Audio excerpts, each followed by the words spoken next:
நீதிமொழிகள் 6. என் மகனே, நீ உன் சிநேகிதனுக்காக பிணைப்பட்டு அந்நியனுக்கு கையடித்து கொடுத்தாயானால் நீ உன் வாய்மொழிகளால் சிக்குண்டாய், உன் வாயின் வார்த்தைகளால் பிடிபட்டாய். இப்பொழுது என் மகனே, உன் சிநேகிதனுடைய கையில் நீ அகப்பட்டு கொண்டபடியால் நீ உன்னை தப்புவித்து கொள்ள ஒன்று செய். உன் கண்ணுக்கு நித்திரையும் உன் கண்ணிமைக்கு தூக்கமும் வரவிடாமல் உன் சிநேகிதனிடத்தில் போய் உன்னை தாழ்த்தி அவனை வருந்தி கேட்டுக்கொள். வெளிமான் வேட்டைக்காரன் கைக்கும் குருவி வேடன் கைக்கும் தப்புவது போல நீ உன்னை தப்புவித்துக்கொள்.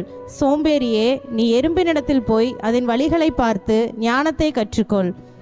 அதற்கு பிரபுவும் தலைவனும் அதிகாரியும் இல்லாதிருந்தும் கோடை காலத்தில் தனக்கு ஆகாரத்தை சம்பாதித்து அறுப்பு காலத்தில் தனக்கு தானியத்தை சேர்த்து வைக்கும். சோம்பேறியே, நீ எவ்வளவு நேரம் படுத்திருப்பாய்? எப்பொழுது உன் தூக்கத்தை விட்டு எழுந்திருப்பாய்? இன்னும் கொஞ்சம் தூங்கட்டும், இன்னும் கொஞ்சம் உறங்கட்டும், இன்னும் கொஞ்சம் கை முடக்கி கொண்டு நித்திரை செய்யட்டும் என்பாயோ? உன் தரித்திரம் வழிபோக்கனைப் போலவும் உன் வறுமை ஆயுதம் அணிந்தவனைப் போலவும் வரும். பேலியாளின் மனுஷனாகிய ஒரு துன்மார்க்கன் ஆகடியம் பேசி திரிகிறான். அவன் தன் கண்களால் சைகை காட்டி தன் கால்களால் பேசி தன் விரல்களால் போதனை செய்கிறான். அவன் இருதயத்திலே திரியாவரமுண்டு. இடைவிடாமல் பொல்லாப்பை பிணைத்து வழக்குகளை உண்டு பண்ணுகிறான்.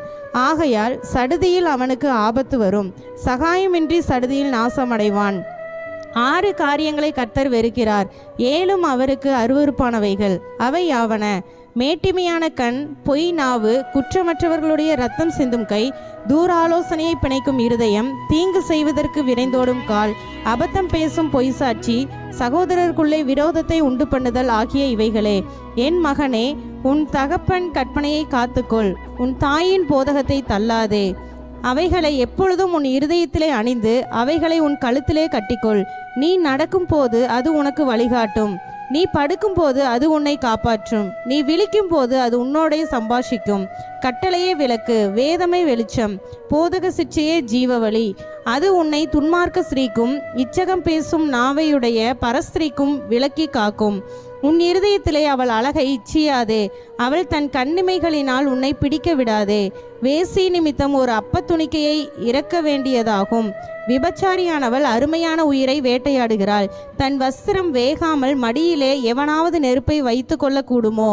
தன் கால் சுடாமல் எவனாவது தழலின் மேல் நடக்கக்கூடுமோ? பிறனுடைய மனைவியினிடத்தில் பிரவேசிப்பனும் அப்படியே அவளை தொடுகிற எவனும் ஆக்கினைக்கு தப்பான். திருடன் தன் பசியை ஆற்ற திருடினால் ஜனங்கள் அவனை இகழமாட்டார்கள். அவன் கண்டுபிடிக்கப்பட்டால் 7 மடங்கு கொடுத்து தீர வேண்டும். தன் வீட்டில் உள்ள பொருள்களை எல்லாம் கொடுக்க வேண்டியதாகும். ஸ்திரீயுடனே விபச்சாரம் பண்ணுகிறவன் மதிக்கெட்டவன். அப்படி செய்கிறவன் தன் ஆத்துமாவை கெடுத்து போடுகிறான். வாதையும் லச்சையும் அடைவான். அவன் நிந்தை ஒழியாது. ஸ்திரீயை பற்றிய எரிச்சல் புருஷனுக்கு மூர்க்கத்தை உண்டு பண்ணும். அவன் பழிவாங்கும் நாளில் தப்பவிடான். அவன் எந்த ஈடையும் பாரான். அநேகம் வெதுமழிகளை கொடுத்தாலும் அமர்ந்திருக்க மாட்டான்.